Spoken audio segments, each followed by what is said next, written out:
The Black Repertory Theatre is one of Kansas City's newest theater companies, and its second season kicks off with a production that is supported by the Neighborhood Tourist Development Fund.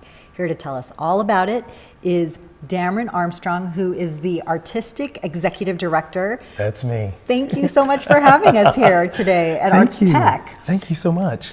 Well, this is an exciting time for you. You're just getting started, but this is also your second season. You've gone past the inaugural season, and theater has taken you around the world. Oh my goodness, yes. What was it about Kansas City that you were thinking, I need to start this theater company in Kansas City, and what made you start the company, period? Well, really it was my love for Kansas City.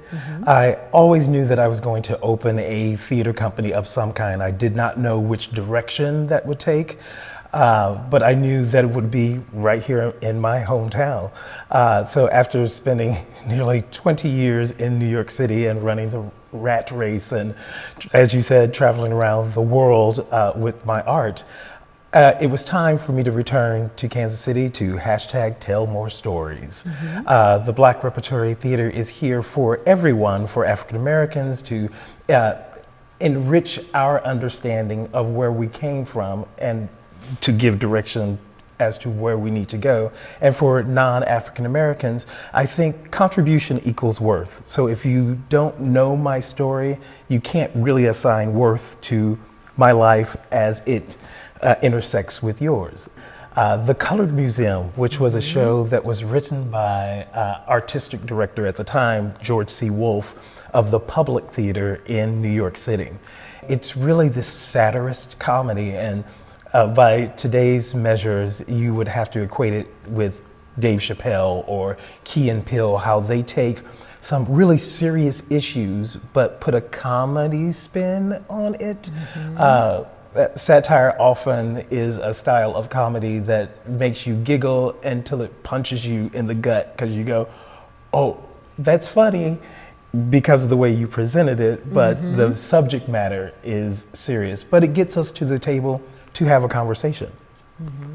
And why did you pick Arts Tech for this as a venue? You talk about a hidden gem. Arts Tech is another organization much like ours that engages children. They engage children through various mediums of art, whether that is painting or drawing or mask making or ceramics. So I'm going to incorporate what they do into our show. So when you come to see the show, you'll see some of the students' art as the backdrop, as the scenes that make up the show. Oh my goodness, what a great collaboration. And I'm very excited. And youth and education is part of your mission. So. It is the thing that took off before we did our first show. The first show that we produced was Dream Girls at Paseo Performing Arts Academy.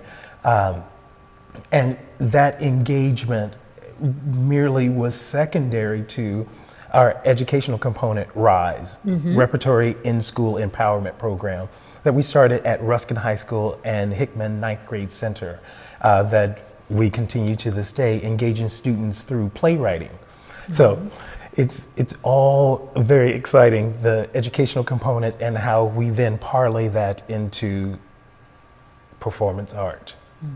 Well, that's all of those moving parts are so important in the community. So if people wanted to know more about some of the programs in addition to your performances, or if they want to buy tickets, where's the best place to go? brtkc.org. Well, thank you so much for taking time to talk to us today about your work, and congratulations on your second season, I should say. Thank you very much. The Neighborhood Tourist Development Fund supports local nonprofits that bring cultural, social, educational, and recreational activities to our area.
To learn about additional upcoming events, visit kcmo.gov/NTDF.